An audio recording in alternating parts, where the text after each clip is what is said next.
At it again with another video. Thank you all so much for watching. I greatly appreciate you watching my videos. So, with that being said, this video is talking about, is the city of Bakhmut a mini version of Stalingrad? So every time the reason I bring this up is because every time I hear the town of Bakhmut um, in the Donbass region of eastern Ukraine, I feel like this is a combination of World War One style trench warfare with a combination of World War Two, the mechanization of, all their artillery and all the tanks and the armored fighting vehicles and whatnot. Now, the reason why I say this is because, you know, there hasn't been any movement on the line ever since the fall, when the Ukrainians pushed back the Russians out of the Kharkiv Oblast up here in the north, and Kherson down here in the south. This was the initial Russian thrust towards Kyiv. Didn't work. The Ukrainian counteroffensives here in Kharkiv and Kherson were in the fall, but ever since then there's been absolutely no movement, with the bulk of forces right along the line of contact, mostly in areas, I think Avdiivka is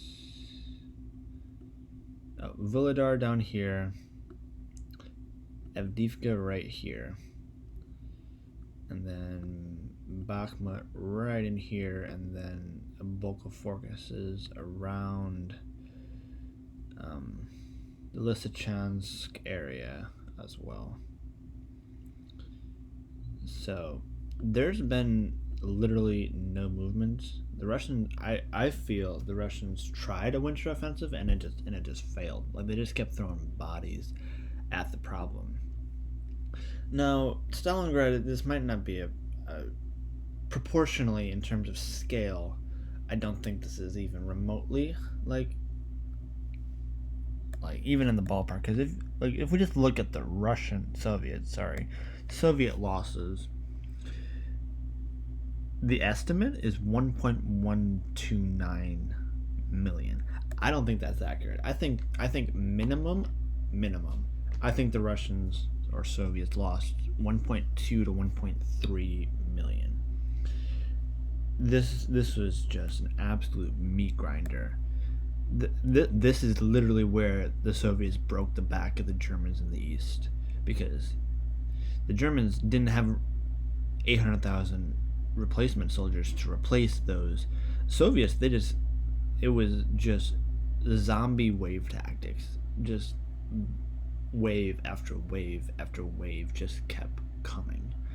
Soviets could replace their losses. The Germans could not. This is where they broke the Germans back in the East, especially end of 42, early 43, because after that was where the Germans stalled out, because they were decisively defeated because the Soviets just kept coming. And ultimately, the city is now Volgograd.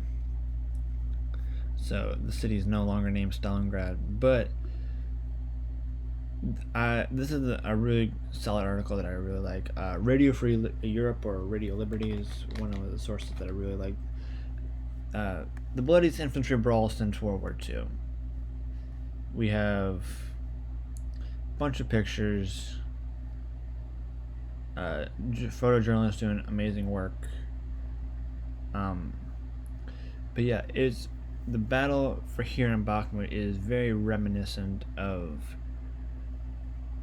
in my mind personally, you got trench warfare style of the Western Front in World War One, but you also have huge armies, clashing with modern tanks and equipment, and the size of like World War II style mechanized infantry, mechanized armor, and artillery, and planes and whatnot.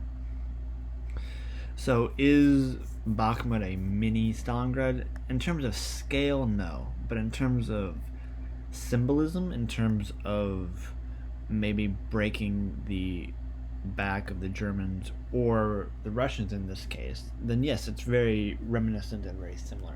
Because Stalingrad, the Germans lost almost 800,000 soldiers. Right now, the Russians have lost anywhere from 20 to 40,000 in Bakhmut, but so in terms of scale, it's not proportional, not even close.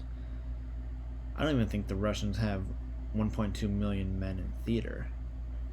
So in terms of scale, no, they're not relatively even close to each other.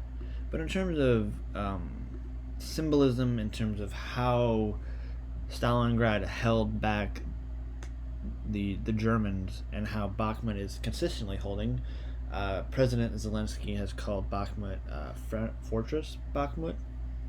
So there's been multiple different reports that Bakhmut, in terms of strategic value, there's little to none. I mean, they have Bakhmut has roads that lead towards Sloviansk, Kramatorsk, but beyond that, beyond strategic value, I just don't see any strategic value to this in terms of geography, in terms of holding. I mean, this Ukrainians are holding Bakhmut for some symbolic purposes, and also for trying to tie down as much Russian force and combat power as possible.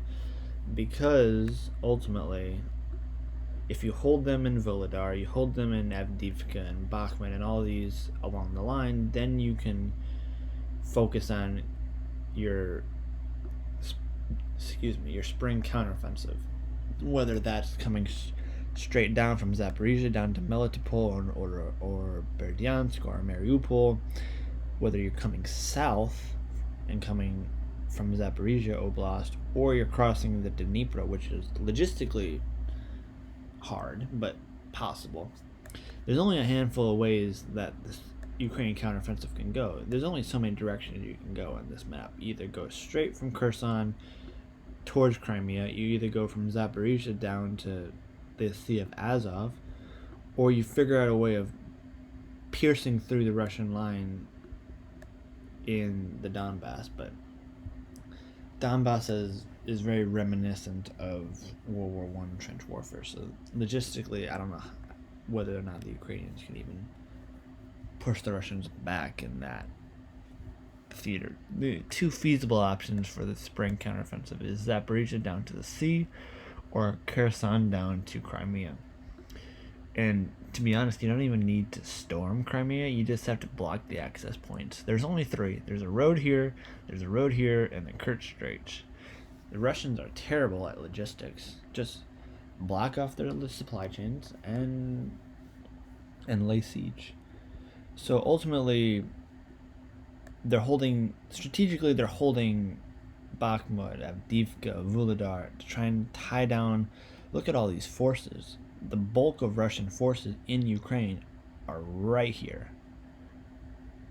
In comparison, I mean, there's a lot of force down here, but in comparison to what the Russians have up here, it's relatively scattered. So, is Bakhmut a mini Stalingrad? In terms of scale, no, but in terms of symbolic, in terms of trying to tie down as much as the enemy force as possible, then yes, it is, in my view. So, that is my thought on the moment. We have Stalingrad and Bakhmut, and I do think that Bakhmut is a mini Stalingrad in terms of just all the reasons that I've laid out. So with that being said, that is the end of the video. Thank you all for watching. I greatly appreciate it, and I will see you all in the next video. Deuces.